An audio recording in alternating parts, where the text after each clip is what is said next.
Hi everybody. Olá, pessoal. Hoje é segunda-feira, 29 de dezembro de 2025, e nosso querido amigo Ray McGovern está aqui conosco.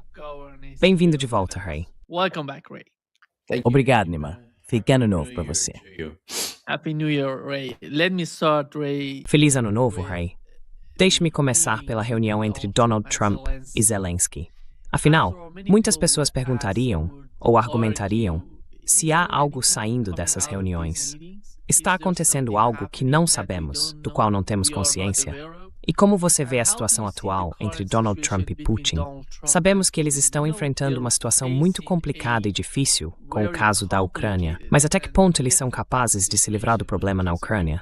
But how capable are they to get rid of the problem in Ukraine? Oh, I'm really glad you asked how capable they are. Bem, fico muito feliz que você tenha perguntado quão capazes eles são.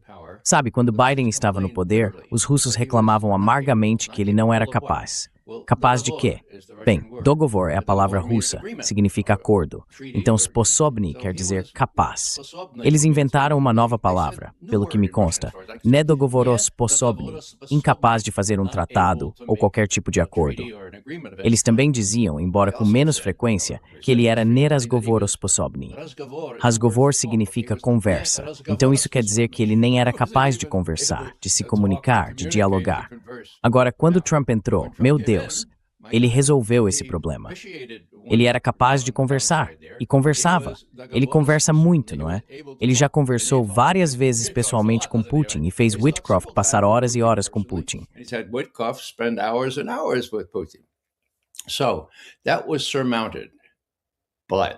Então isso foi superado. Mas e Trump? Ele é capaz de fazer um acordo. Os russos não sabem, eu não sei. Talvez você saiba, Nima. Mas ele tem restrições reais, e aí está o problema. Ontem Trump agiu como se, bem, Vladimir Vladimirovich e eu, Putin e eu, já tivéssemos tudo resolvido. Eu falei com ele antes, falei com ele por 2 horas e meia, ele diz. Bem, o comunicado russo diz que foi apenas 1 hora e 15 minutos. Então Trump tende a exagerar, certo? Desta vez ele dobrou, 2 horas e meia. Certo? Bem, o que tudo isso significa? Trump parece achar que ele e Putin podem resolver essa questão e colocar os europeus e Zelensky em seu devido lugar. Agora, ele tem motivo para acreditar nisso? Eu acredito que sim. Certo. Quais são os obstáculos no caminho? What are the flies in the ointment? Well, the biggest fly, of course, is the Europeans. Bem, a maior questão, é claro, são os europeus. E quanto aos europeus? Bem, por algum motivo estranho, eles não querem paz na Ucrânia. Estão lutando com muita determinação. Agora, e os europeus ontem, naquela grande reunião em Mar-a-Lago? Sabe, eles nem foram realmente mencionados até o final. Foi algo como, sim, agora vamos chamar os europeus. E chamaram os mesmos 7 anões que apareceram depois da cúpula no Alasca em agosto. Os mesmos 7 anões. Então, o que vamos fazer? Trump consegue levar isso adiante. Acho que a verdadeira questão é quanta motivação ele tem.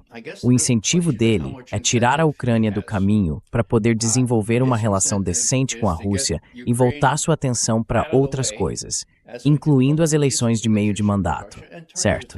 Ele também quer ganhar o Prêmio Nobel da Paz. He also wants to win the Nobel Peace Prize. Now, that sounds like a... Agora, isso soa, você sabe, meio pueril ou adolescente, mas você tem um narcisista. É assim que ele quer, certo? E quanto ao Putin? Putin tem muitos incentivos. Ele não quer lidar com uma insurreição do tipo Vietnã no restante da Ucrânia se ele tomar tudo o que deseja até o rio Dnieper. Ele não quer isso. Seria loucura se quisesse. Então qual é o desfecho? O desfecho precisa ser negociado. Agora, a Rússia está vencendo no campo de batalha. Vai vencer de forma definitiva. Já está vencendo. Então o que há para negociar? Bem, um tratado ou algum tipo de acordo em que os Estados Unidos concordem em agir corretamente com a Ucrânia, prometendo, sabe, que a Rússia não invadirá novamente, mas depois apagar tudo do mapa ao concluir isso.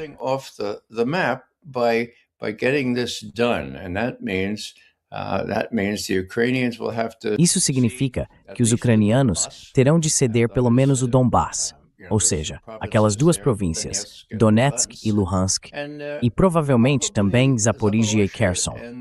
Embora, na minha opinião, Putin esteja disposto a fazer algum tipo de concessão em relação a Zaporizhia e Kherson, a todo tipo de coisa que se pode imaginar, zonas de amortecimento e assim por diante.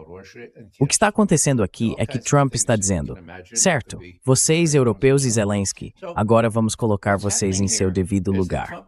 Vamos ver o que acontece quando nos reunirmos nesses grupos de trabalho, que os russos agora aprovaram oficialmente. Portanto, essa história de que Putin não está interessado em um acordo. Ele está interessado em um acordo. Putin not being interested in the deal. He is interested in the deal. He foresees a Europe that will be more secure. Ele prevê uma Europa mais segura, com os Estados Unidos permanecendo envolvidos, mas não exatamente como parte da OTAN, e sim como um grande país, compartilhando o controle sobre a Europa, com os europeus sendo deixados de lado. E eu só gostaria de dizer, enquanto penso nos europeus, que eles têm estado muito quietos. Não disseram uma palavra, exceto por um jornal alemão, o de maior circulação, um jornal do grupo Axel Springer. É um jornal de escritores, mas publicou um artigo, ontem, antes mesmo da cúpula, que fala sobre Schmerz e Wahrheit. Diz o seguinte, veja, isso é doloroso, schmerzlich, mas precisamos reconhecer a Wahrheit. E a Wahrheit é a Rússia venceu. Temos que fazer o melhor acordo possível. Não podemos fingir. We have to do the best deal we can. We can't pretend anymore. We got to deal with this thing or else it's going to be worse. Temos que lidar com essa situação. Ou então as coisas vão piorar. Precisamos lidar com isso agora. Perguntei a alguns amigos na Europa se isso é um prenúncio do que está por vir, e as fontes mais confiáveis dizem que sim. É apenas uma questão de tempo, até que os europeus percebam quem está com todas as cartas na mão. Como eles simplesmente não têm condições de financiar e armar a Ucrânia por mais 2 ou 3 anos, só porque Zelensky quer. Então, o acordo foi feito. O incentivo é um pouco diferente entre Putin e Trump, mas ambos querem isso. E o outro problema aqui é o Rubio, Marco Rubio, o secretário de Estado nominal. Agora, realmente vale a pena falar sobre ele, porque foi deixado de lado. Foi tão constrangedor ontem, sabe? It was so embarrassing yesterday, you know? Trump always talked about Witkoff and Jerry. Trump sempre falava sobre Witkoff, Jerry e Jared, seu genro Kushner. E eles diziam, sim, o Marco também. O Marco e os outros trabalharam nisso. E Zelensky só falou sobre Witkoff e Kushner. Ele até esqueceu de mencionar Marco Rubio. Então Rubio é o grão de areia na engrenagem. Ele tem muito envolvimento nisso porque há muitas pessoas como ele que acham que não se pode negociar com os russos, certo? Vou citar apenas um exemplo disso porque me vem à mente. Foi realmente impressionante. Depois de uma dessas reuniões na Europa, em que Rubio estava presente junto com Witkoff e Kushner, Rubio saiu dizendo, isto é fantástico. Estamos mais próximos do que nunca. Chegamos a um acordo. E claro, o acordo era nos termos ucranianos para essa resolução, certo?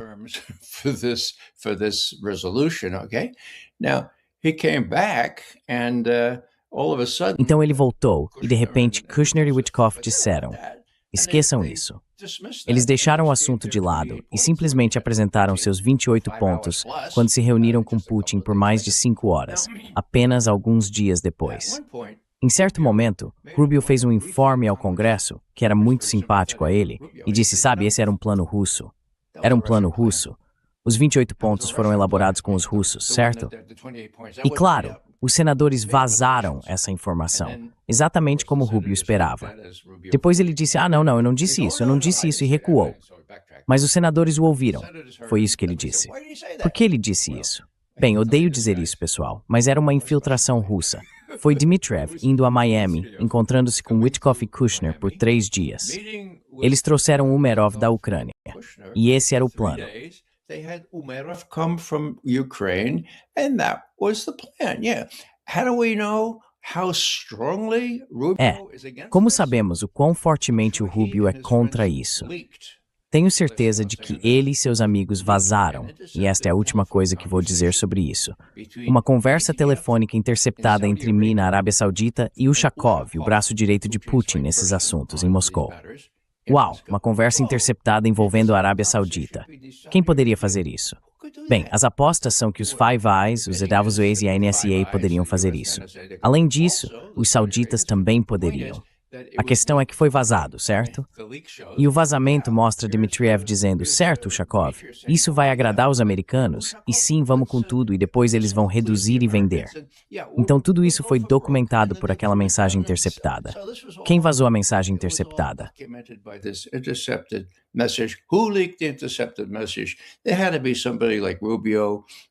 Tinha que ser alguém como o Rubio, ou talvez o Kellogg, ou outra pessoa, para apontar como era ruim o fato de os russos terem redigido esse documento. Agora, por que o Witkoff e o Kushner pediram aos russos para fazer o primeiro rascunho? Ora, eles iam pedir isso ao Rubio? Vamos lá, tenha paciência. Então eles resolveram a questão. E foi disso que o Putin se gabou, de ter ficado acordado. Ele disse, foi longo? Sim, foi longo demais. Ele respondeu. Mas cobrimos muito terreno, e foi ótimo. Valeu a pena, porque dedicamos tempo a cada um daqueles, praticamente a cada um daqueles 28 pontos. Palavras de Putin. Então o Rubio é deixado de lado, mas ainda é uma força com a qual precisam lidar. E o que acontece? Bem, eles têm que dar ao Rubio satisfação suficiente, mostrando que estão trazendo suas tropas, e depois os europeus, para dizer, olha, estamos consultando os europeus.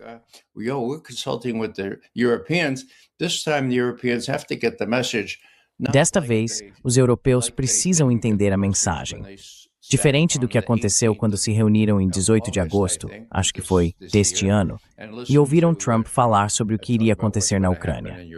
Parte daquele acordo no Alasca era garantir que Zelensky e seus amigos na Europa não fossem atrapalhar, não fossem sabotar o plano. E é por isso que os russos vêm dizendo desde então, olha, você quebrou o acordo, Trump. Você prometeu que eles não iriam atrapalhar, e eles atrapalharam. Será que eles vão fazer isso desta vez? Acho que não. Mas sabe, sou uma exceção nesse ponto. A maioria das pessoas é bem mais pessimista. Eu sou do tipo que vê o copo meio cheio. Talvez até um pouco mais que meio cheio neste caso.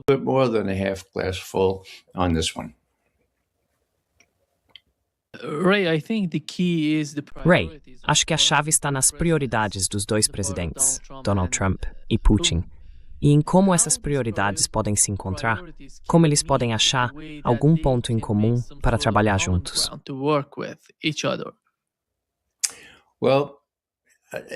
Bem, é uma pergunta muito boa, porque agora está muito claro, com o novo documento da Estratégia de Segurança Nacional, que as prioridades gerais deles são praticamente as mesmas. Os russos deixaram isso muito claro. Ninguém parece acreditar nisso. Mas eles disseram abertamente que a prioridade principal deles, a prioridade que está acima de todas as outras, é criar uma relação decente com os Estados Unidos. Reconstruir o que existia antes de Biden. Talvez até melhor. Certo? Again, é Psengling Road. Por quê? Ahemgaram spert de Magan nuclear, Rosgorgovo Pliding. Nos últimos meses, esse diria de se lembrar? Last couple of months, well, you'll remember that. It was not only Scott Ritter, but now we have Deputy Foreign Minister. Não foi só Scott Ritter. Agora temos o vice-ministro das Relações Exteriores, Ryabkov, dizendo que estivemos realmente perto, mais perto do que jamais gostaríamos, de uma guerra nuclear na última década. Então vejo o objetivo principal de Putin como evitar uma guerra nuclear. E por que é necessário bajular e tratar Trump com tanto cuidado? É por isso, certo? Porque ele é volúvel, porque não dá para prever o que ele vai fazer e porque é um narcisista. A maneira de lidar com um narcisista delirante é ser muito, muito gentil com ele. Essa é a minha percepção sobre a prioridade de Putin e da liderança russa. Quanto a Trump, acho que já disse antes. Ele quer poder se gabar de ter conseguido esse acordo.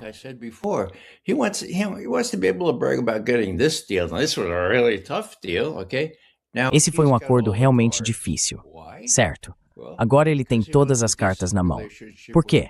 Bem, porque ele quer um relacionamento decente com Putin. Por que eu digo isso? Porque esse novo documento de Estratégia de Segurança Nacional diz exatamente isso. Foi um documento impressionante. Até o próprio Putin, naquela sessão de perguntas e respostas de fim de ano, disse, olhem, vocês europeus não leem. Leiam aquele documento de Estratégia de Segurança Nacional. Ele mostra que não somos mais o inimigo, somos um parceiro dos Estados Unidos. E esse documento diz que vamos tentar resolver juntos o problema da Ucrânia para que possamos ter um relacionamento melhor com a Rússia. Essas são as nossas prioridades. Certo, tudo bem. A Europa vem em terceiro lugar. Right? Europe comes third, you know? Europe doesn't matter. Europe is already. Sabe, a Europa não importa. A Europa já se excluiu. Então temos essa convergência em que Trump, por qualquer motivo, quer ter uma relação decente com a Rússia, quer deixar isso para trás e quer poder, sabe, quando as pessoas dizem McGovern, pelo amor de Deus, ele quer um prêmio Nobel, você acha que isso realmente o motiva? E eu digo sim, desculpe, isso soa infantil, soa narcisista, mas sabe, acho que esse é um fator aqui. Prêmio Nobel de 2026. Ele estava de olho nisso. Acho que Trump gostaria de acertar alguma coisa, algum tipo de acordo, no próximo mês, antes que as indicações aconteçam oficialmente. Quase lá. Before the nominations officially close. Ray, Da forma como Donald Trump está tentando negociar com Zelensky, você acha que ele está exercendo algum tipo de pressão sobre ele depois daquela reunião? Quais são, na sua opinião, os sinais do que aconteceu durante ela? What has happened during the meeting? Well, what I was most impressed by. Bem, o que mais me impressionou foi o Trump se gabando de ter conversado com o Putin logo antes da reunião. Quer dizer, ele precisa saber que as pessoas vão acusá-lo de seguir instruções do seu amigo de bromance, o Putin, certo? O Trump não parece muito preocupado com isso. Pode ser um erro, mas ele se gabou de ter falado com todo mundo. E então ele disse 2 horas e meia. Os russos disseram 1 hora e 15 minutos. E ele falou, sabe, vamos resolver tudo isso e depois... Sabe, vou ligar para os russos logo em seguida. Vou ligar para os europeus também. Por que não falamos com os europeus? Mas depois eu ligo para os russos. Então, para mim, quer ele esteja sendo esperto ou não ao fazer isso, o Trump está se sentindo confiante. Trump is feeling his oats. And he thinks he can shove this thing through. E ele acha que pode empurrar isso adiante. A principal razão, é claro, é que os russos venceram no campo de batalha. Falta muito pouco para conquistarem o restante de Donetsk e um pouco de Luhansk. Então, sabe, o Donbás está perdido. Isso nunca será devolvido. Como eu disse, pode haver alguma flexibilidade em relação àquelas outras 2 regiões, mas não na Crimeia, é claro.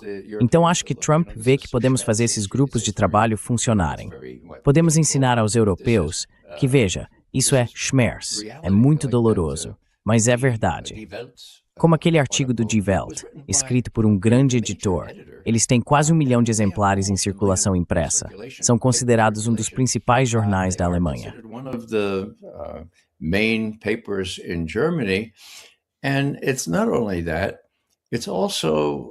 E não é só isso. É também o ministro da Defesa deles, o ministro da Defesa da Alemanha, Boris Pistorius, certo? Agora, o que ele disse? Bem, ele disse, na prática, que aquele cara, Rutte, o secretário-geral da OTAN, não sabe do que está falando. Não vai haver guerra, os russos não vão nos atacar. O que está acontecendo? Meu Deus, isso não é o que Scholz vem dizendo. Então há um grande conflito, há grandes lacunas. E quando o ministro da Defesa da Alemanha meio que concorda com o que agora sai no Die Welt, há mais do que simples indícios. Existe a necessidade de os europeus acordarem e dizerem, meu Deus, vamos jogar mais dinheiro nisso, sabe?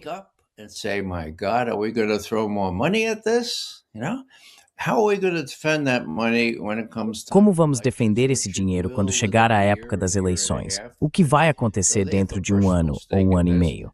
Então, eles têm um interesse pessoal nisso. Mas a forma como vão resolver é meio que uma situação sem saída para eles. Acho que vão ceder, exatamente como o artigo do Die Welt sugere que farão. Vejo isso como um prenúncio do que está por vir. Mas veja, eles mesmos se excluíram. E Trump não faz questão de esconder sua cooperação com Putin. A reação russa, pelo que vi ontem à noite, foi cautelosa, mas objetiva. E o mais importante é que eles concordaram em participar desses grupos de trabalho. Um sobre a questão da segurança, outro sobre outros temas, economia e assim por diante. Então a coisa está avançando. Agora as pessoas dizem, bem, isso já nasceu morto. O que é que nasceu morto? Dead on arrival. What's dead on arrival? The 20-point Well, Os 20 pontos. Bem, o primeiro, morto ao nascer, tinha 28 pontos. Depois, Rubio e os europeus elaboraram algo com 20 pontos, ou 19 pontos. Aquilo resolveria, certo? Witkoff jogou isso no lixo e voltou aos 28 pontos. Eu já tinha falado com você sobre isso antes. Eles passaram 5 horas analisando, certo? Agora os europeus, ou Zelensky, têm um novo, adivinha, novo conjunto de 20 pontos que ele redigiu, certo?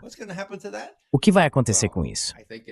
Bem, acho que se o precedente se mantiver, vai pro lixo também. O que Trump disse é verdade. Zelensky não tem cartas na mão. Os europeus também não têm cartas agora. Estão humilhados. Não tem como responder. A OTAN está desmoronando. NATO is falling apart. Maybe I ought to just say something about NATO. NATO is nothing without. Talvez eu devesse dizer algo sobre a OTAN. A OTAN não é nada sem os Estados Unidos, certo? Agora a OTAN está sem os Estados Unidos. Até o Putin apontou isso. A OTAN, uma aliança de defesa. Agora, se os Estados Unidos quiserem fazer amizade com a Rússia, ele não disse exatamente assim, mas quiserem ter uma relação cordial. O que acontece com esses belicistas na Europa? Alguém acha que o artigo 5, que obriga os Estados Unidos, ou pelo menos exige que vá ao seu legislativo e obtenha permissão para entrar em guerra se a Estônia provocar um conflito com a Rússia? Alguém ainda acredita nisso? Ninguém acreditava antes. Mas agora temos Putin e Trump dizendo, olhem, a OTAN acabou. Look, NATO is finished. The EU is so fragmented. A União Europeia está tão fragmentada que provavelmente não vai se recuperar dessa aventura de tentar roubar aquele dinheiro russo. Agora, eu diria que por cerca de uma década, Ursula von der Leyen ficará marginalizada. Provavelmente vão tentar destituí-la. E deveriam, pelo menos. Então, a UE e a OTAN foram as que mais sofreram com tudo isso. E se os Estados Unidos estiverem mais interessados em ter melhores relações com a Rússia, e se o... Acho que já disse isso antes, mas é algo importante. Quando entrei na CIA em 1963, foi para lutar contra o Glavny Vrag, o inimigo principal. E quem era esse inimigo? Os russos, é claro.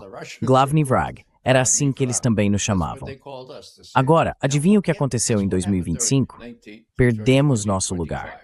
Os Estados Unidos perderam seu lugar como Glavny Vrag, certo? Lost this place as the Glavny Vrag, okay? Who's the Glavny Vrag now, the main enemy? Quem é o Glavny Vrag agora? O principal inimigo? A Alemanha. Essas são pesquisas de opinião muito respeitadas na Rússia. Isso não deve agradar a ninguém, sabe? Todos criticam ou dizem, veja, Gorbachev foi um tolo, realmente estúpido, por permitir a reunificação da Alemanha em troca de uma promessa que foi violada, a de que a OTAN não se expandiria 1 centímetro a leste da fronteira da Alemanha Oriental. Então Gorbachev foi enganado e nunca deveríamos ter reunificado a Alemanha. Agora, isso deve estar passando pela cabeça deles, porque a maioria, bem, na verdade todos, os russos instruídos sabem o que aconteceu quando durante a Segunda Guerra Mundial eles perderam 27 milhões de cidadãos soviéticos para as hordas nazistas. É por isso que eles odeiam os nazistas. E é por isso que odeiam os neonazistas em Kiev. That's why they hate Nazis and that's why they hate neo-Nazis in Kiev. Ray, we had Germany reducing the aid to Ray, tivemos a Alemanha reduzindo sua ajuda à Ucrânia. Mesmo quando observamos a retórica deles, ela está se tornando mais agressiva. Mas nos bastidores, abaixo da superfície, é possível ver que a ajuda à Ucrânia está diminuindo. Essa é a realidade do que está acontecendo lá. E não parece que a Europa estará em uma posição melhor tão cedo para ajudar a Ucrânia sozinha, sem o apoio dos Estados Unidos. Vá em frente. Quero saber sua opinião sobre o que se passa na mente dos europeus depois dessa reunião, por exemplo. Europeans after this meeting, for example. Well, Nima, I think you know that I coined this expression, or acronym. Bem, Nima, acho que você sabe que fui eu quem criou esse acrônimo, MISIMAT. É uma expansão do Complexo Militar Industrial de Eisenhower, o Complexo Militar Industrial, Congressional, Inteligência, Mídia, Academia, Think Tank. É tão forte, talvez até mais forte, sabe? Tão forte na Alemanha quanto nos Estados Unidos. Há muito dinheiro a ser ganho. Afinal, quem é esse cara, Maus? Ele não veio de uma daquelas instituições financeiras que fazem todos esses acordos. Vou te dar um exemplo. Sou do Bronx, em Nova York, e costumamos dizer, vou te dar um exemplo. Antes do golpe em Kiev, havia essa empresa alemã, a Maffei, que estava parada porque tinha sido contratada para construir o tanque de batalha europeu comum. European battle tank. And there was no common European. E não havia nenhum perigo ou inimigo europeu comum de que se pudesse falar, certo? Antes do golpe em Kiev. Então o que aconteceu? Logo depois disso, a Krauss-Maffei e a empresa francesa conseguiram os direitos e começaram a construir todas essas coisas. E agora a Rheinmetall, a grande empresa da Alemanha, diz: olha, Maffei, nós temos os direitos para construir um tanque europeu comum. Não. Então eles brigaram na justiça, mas acabaram fazendo um acordo fora dos tribunais. Agora, as ações deles subiram cerca de 4 ou 5 vezes. Certo, é disso que se trata. De onde é esse cara, Maersk? Ele é daquela grande organização financeira, BlackRock, certo? A BlackRock. E veja, eles são donos de metade da Ucrânia, inclusive dos campos férteis.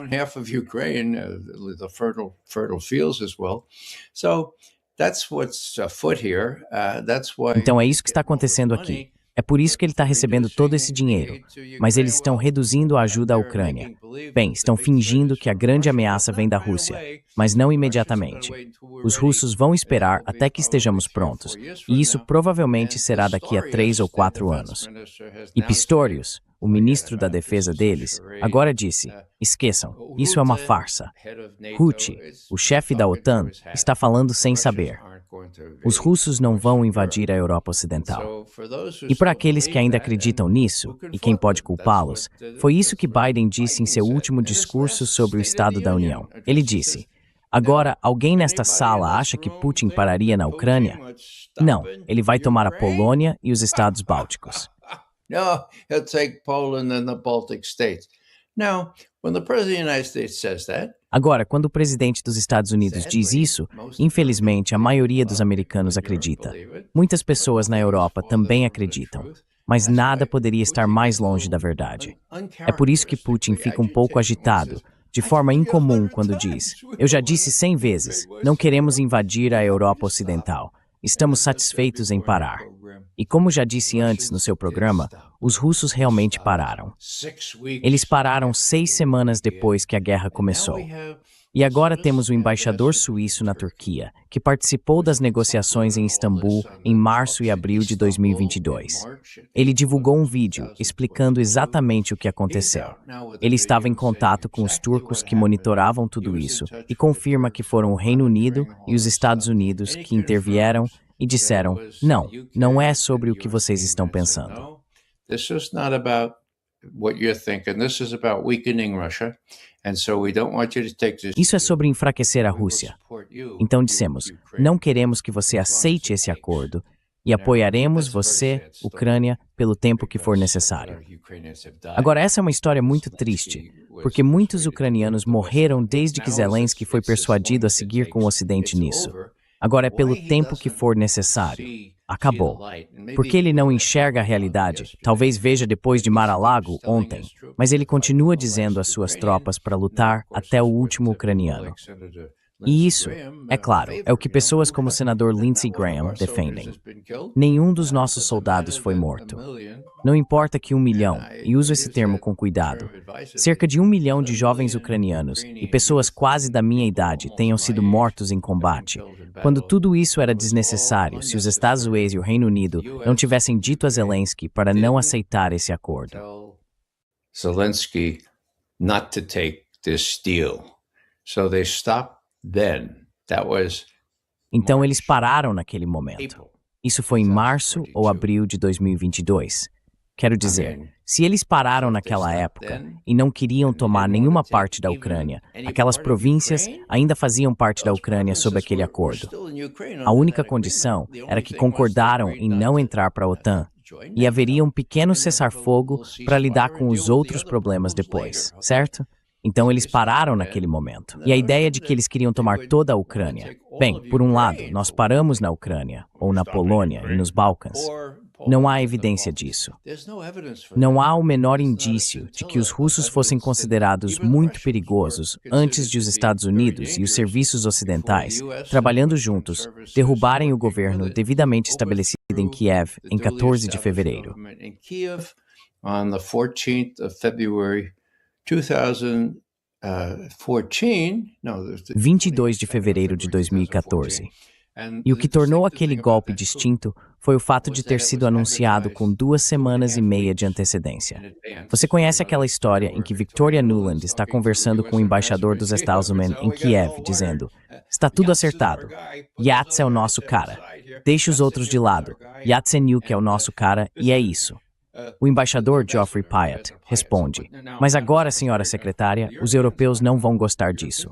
E ela diz que se danem os europeus. Certo. Uau. Que se danem os europeus. Bem, como sabemos, entre outras coisas, que aquela conversa interceptada era autêntica, porque no dia seguinte ela pediu desculpas aos europeus. Ela disse: eu não quis dizer isso.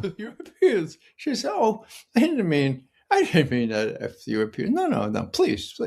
I'm sorry. Yeah, I didn't. Não, por favor. Me desculpe. Eu não quis dizer isso.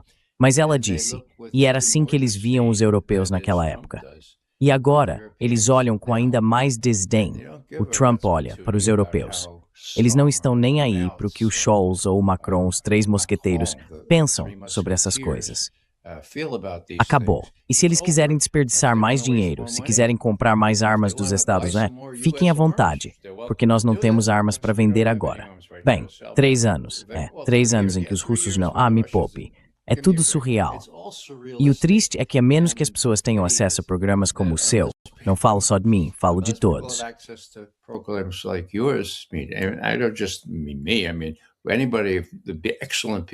Qualquer pessoa, as excelentes pessoas que você tem aí, a menos que tenha a chance de absorver quais são as realidades, fica completamente perdida. Porque, bem, a grande mídia é o ponto de apoio desse complexo militar industrial. Quando eu digo mídia, quero dizer em letras maiúsculas, porque é a mídia. A mídia pertence às corporações que compõem o restante do complexo militar industrial, pelo amor de Deus. E a mídia não vai te dizer a verdade. É nisso que estamos trabalhando agora. Podemos, mostrar alguns sinais de progresso com programas como o seu e o do juiz Napolitano. Espero que neste próximo ano consigamos causar um impacto ainda maior na consciência pública, não apenas nos Estados Unidos, mas também na Europa. Ray, 2 issues are important right now. Ray, há 2 questões importantes agora no caso da Ucrânia. Uma são as concessões territoriais e a outra é a retirada das tropas de Donbass, como a Rússia estava pedindo. Como você mencionou, a Ucrânia tem sofrido muito durante o conflito, a guerra. E eu não sei qual é o sentido de não retirar as tropas da região, porque elas vão ser mortas. Qual é o propósito, afinal? Zelensky, o que ele quer, na sua opinião? What is the point after all? Zelensky, what does he want, in your opinion?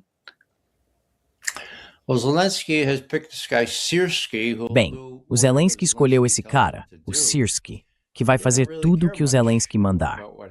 Eles não se importam muito com o que acontece no campo de batalha, exceto em manter a coisa andando, para que os europeus pensem: uau, eles estão se segurando, vamos dar mais 90 bilhões de dólares para eles. É uma loucura. Foi loucura desde o começo. Se você olhar o maldito mapa, com o perdão da expressão, a Ucrânia nunca vai prevalecer contra a Rússia e certamente não vai conseguir impor uma derrota estratégica a eles. Não sei o que esse pessoal em Washington estava pensando, achando que poderiam fazer isso. O Obama foi mais esperto. Ele disse: não, isso é loucura. Nunca deem aos ucranianos a ideia de que podem prevalecer sobre uma Rússia muito mais forte bem na sua porta.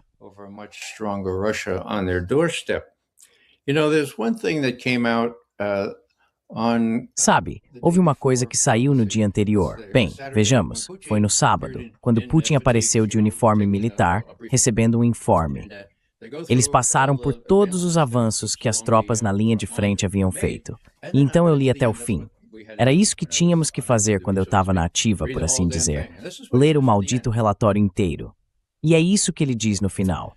Ele diz: Gerasimov, o chefe do Estado-Maior, pelo que ouço de você e de outros comandantes, esses relatórios, a julgar pelo ritmo que estamos observando na linha de contato, veja só, nosso interesse na retirada das formações militares ucranianas dos territórios que elas ocupam agora tornou-se de fato obsoleto, praticamente reduzido a zero. Fim da citação. end quote. Wow. Now, he did that right before he... Uau!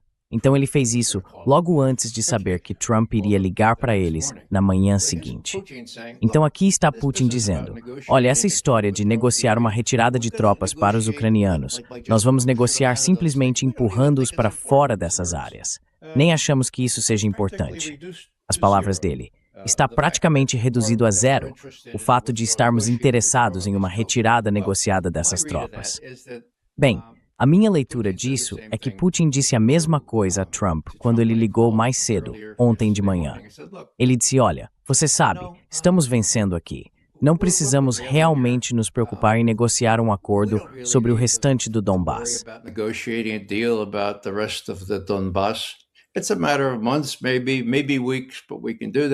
É uma questão de meses, talvez semanas, mas podemos fazer isso. E em voz baixa ele está dizendo, agora, quando dissemos a você no Alasca, isto é Putin, que tínhamos alguma flexibilidade, isso é um palpite meu, há outros tipos de coisas sobre as quais podemos fazer acordos, certo? Talvez Zaporizhia, talvez Kherson, sim, agora fazem parte da Rússia, mas sabe, com uma negociação criativa, podemos fazer algo a respeito. Enquanto isso, temos Kharkiv, temos Odessa, temos outros. Vamos negociar. Agora temos dois grupos se formando, e isso vai acontecer. Então, o que estou pensando aqui é que essa coisa é lenta. É muito complicada, como Trump aprendeu nesses últimos meses.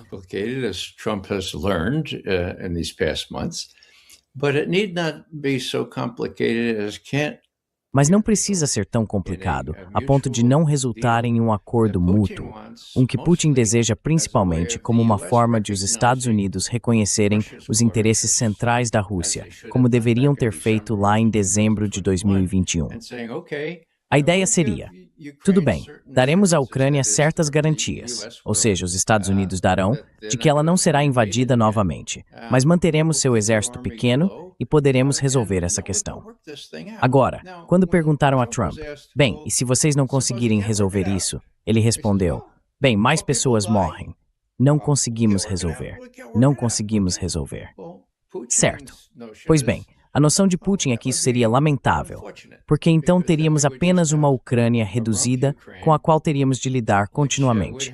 E não haveria nenhum mecanismo de supervisão abrangente para garantir, no melhor dos casos, a neutralidade, para garantir que os ucranianos mantenham suas armas longe de nós.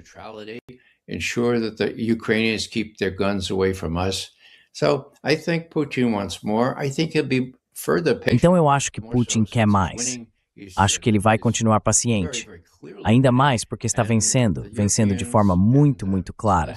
E os europeus, e Zelensky, pelo que vejo, realmente não têm cartas na mão. Agora, deixe-me acrescentar outra coisa. Está relacionada a tudo isso, mas antes que eu me esqueça, às vezes eu esqueço as coisas, há uma questão pendente entre a Rússia e os Estados Unidos, que é o último tratado de controle de armas, chamado Novo START. Ele expira em 5 de fevereiro. Agora, o motivo pelo qual menciono isso, Nima, é porque se eu fosse Putin e estivesse com meus colegas, eu diria, vocês acham que Trump está interessado em um acordo sobre a Ucrânia? E eles diriam, bem, sim, achamos que está. Vocês acham que ele é capaz? Vocês acham que ele é capaz de... Não sabemos muito bem sobre isso. Ele é independente? Não temos certeza. Ah, aqui está o teste decisivo. We're not sure. Oh, here's the litmus test. You, Mr. Putin. O Sr. Putin fez uma proposta pessoal. Foi algo muito, muito orquestrado ao presidente dos Estados Unidos para manter os limites quantitativos, cerca de 1.500 mísseis estratégicos, algo assim, para o novo START, que expira em 5 de fevereiro. Ele não pode ser renovado novamente. Já foi renovado uma vez. Ele expira, certo? O senhor lhe ofereceu, em 22 de setembro, um acordo em que manteria esses limites quantitativos por mais um ano, se ambos os lados concordassem com isso. Agora, por que ele não consegue lhe responder? Quero dizer, ele disse 2 semanas depois que o senhor fez a oferta. Parece uma boa ideia para mim.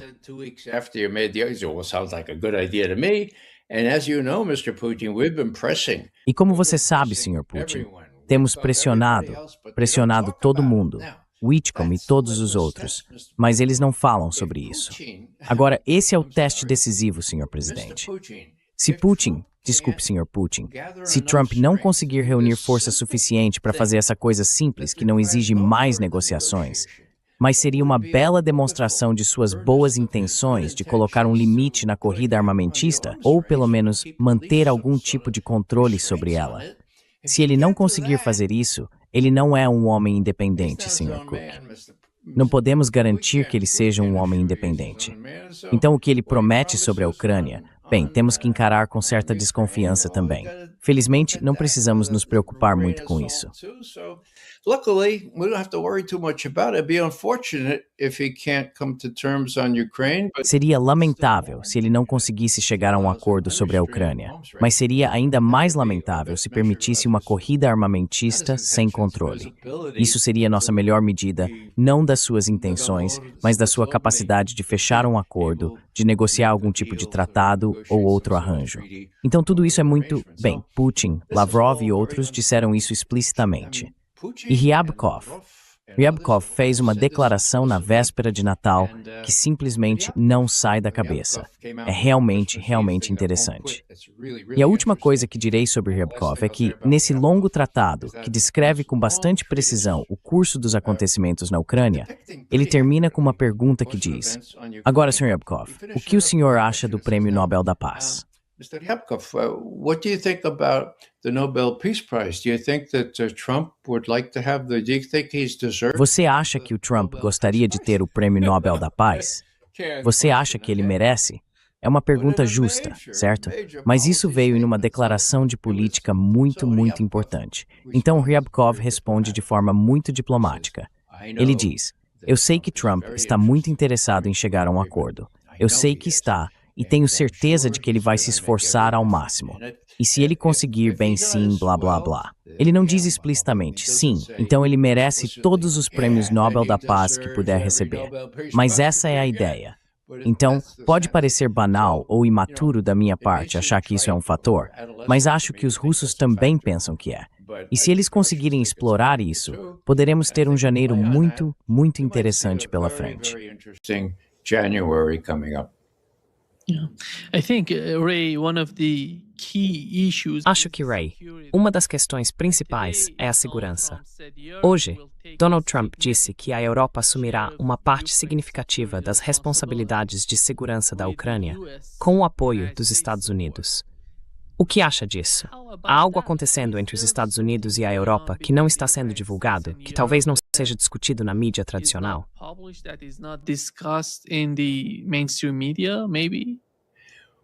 Well, as I read it, Nima, Bem, pelo que entendi, Nima, tá claro que Trump disse: europeus, vocês querem apoiar a Ucrânia? Por favor, fiquem à vontade, apoiem, certo? Agora o fato é que eles não conseguem apoiar a Ucrânia. Eles não têm as armas, não têm o dinheiro, não têm os tipos de recursos que os Estados Unidos usaram por mais de 3 anos, certo? Então sim, ficamos felizes que os europeus deem a Kiev as garantias que quiserem. Mas não serão garantias da OTAN, porque nós, os Estados Unidos, basicamente comandamos a OTAN. E sem nós, a OTAN é zero, certo? Então é tudo meio orquestrado, como uma encenação, sabe? Os europeus vão fazer isso agora, mas na verdade não conseguem. Como eu disse antes, o raciocínio das últimas 6 semanas tem sido: não vamos enviar mais armas para a Ucrânia. We're not going to give any more weapons to Ukraine. We, the United States. Nós, os Estados Unidos. Mas nós venderemos as armas para os europeus, certo? E então os europeus podem entregá-las aos ucranianos. Agora, qual é o problema com isso? O problema é que não temos armas para vender neste momento. Vai levar alguns anos até que sejam produzidas. Os europeus não têm dinheiro para comprá-las agora, e também não terão dinheiro daqui a 3 anos. E quando elas chegarem aos ucranianos, se chegarem aos ucranianos, os ucranianos não terão exército para operar essas armas. Então, sabe, tudo isso soa meio estranho, mas as pessoas não são suficientemente críticas para perceber que muitas dessas coisas são promessas vazias e que sem os estadunidenses na Europa, na OTAN, como tem sido desde 1949, a OTAN não representa muita coisa. NATO doesn't amount to much, and You have to rely on me to say that. E veja, você tem que confiar em mim para dizer isso. Você vê outras pessoas dizendo isso. Na verdade, o próprio Putin disse isso durante aquela longa sessão de perguntas e respostas. Mas voltando ao que ele disse diante daqueles soldados e do chefe do Estado-Maior, ele afirmou que realmente não precisamos de nenhum tribunal para continuar agindo contra as tropas ucranianas que agora ocupam partes do território que reivindicamos. Agora, se eles estiverem dispostos a chegar a algum tipo de acordo, dispostos a negociar, mostraremos alguma flexibilidade. Você sabe disso, Sr. Trump. Bem, tudo depende de Zelensky e Syrskyi decidirem se realmente querem resistir por um longo período de tempo. Agora, a última coisa aqui. Now, last thing here, I don't think they're long for this world. Zelensky, Não acho que eles durem muito neste mundo. Zelensky, todos os seus principais tenentes foram mostrados como totalmente corruptos. Todos. E Umerov, o negociador, também está sob suspeita. Agora, quem está orquestrando todos esses relatórios? Meus velhos amigos da CIA. Eles criaram essa inspetoria e agora estão indo atrás de pessoas no parlamento. Você acha que estão fazendo isso por conta própria? Eu não acho. No meu tempo, pelo menos, eu agia sob instruções. Às vezes não muito agradáveis, mas aqui eles estão minando as pessoas que estão comandando a Ucrânia. Então, Zelensky está acima de tudo isso. Como a esposa de César, ele é o único político não corrupto da Ucrânia? Eu não acho. Politician in Ukraine? I don't think so. And, as Trump said yesterday, E você sabe, como Trump disse ontem, acho que ele afirmou que 91% dos ucranianos queriam acabar com a guerra. Esse é um fator aqui. E por quanto tempo Zelensky pode continuar nisso? Se ele será derrubado pelos nazistas ou pelos inspetores que a CIA criou nesse inspetorado, ninguém sabe. No momento, não parece haver nenhum grande favorito para substituir Zelensky, embora aquele sujeito Budanov, que é chefe da inteligência militar, esteja fazendo alguns comentários estranhos, como se devêssemos reconhecer a realidade agora. E aquele outro que foi para Londres como embaixador está se candidatando também. Então cabe aos americanos resolver isso, e aos europeus, na medida em que quiserem. Bem, o MI6 no Reino Unido também está envolvido nisso. Eles precisam descobrir como lidar com a situação. They have to figure out how to handle this thing once the facts on the ground. Uma vez que os fatos no terreno estejam mais consolidados, o que deve acontecer em apenas algumas semanas, é apenas uma questão de tempo até que eles cheguem ao rio Dnieper. Não acho que queiram ir além disso. O que eles realmente gostariam é de não precisar ir mais longe, mas ter um acordo em que possam confiar. Acho que isso está a caminho. Se Trump, o volúvel, delirante e narcisista Trump, conseguir agir por conta própria, usar a influência que tem e superar a oposição, não apenas na Europa, mas também dos Rubios, dos Kelloggs, dos Hexeths, talvez deste mundo, tenho esperança de que ele consiga. Acho que algo parecido já aconteceu antes, mas desta vez acredito que é para valer. Citando o filósofo Donald Trump, vamos ver o que acontece. Vamos ver o que acontece. We'll see what happens. We'll see what happens. Sim. Thank you so much, Ray. Muito obrigado, Ray, por estar conosco hoje. É sempre um grande prazer. De nada, Nima. E obrigado por reservar um tempo para mim. O prazer é meu, como sempre, Ray. My pleasure as always, Ray.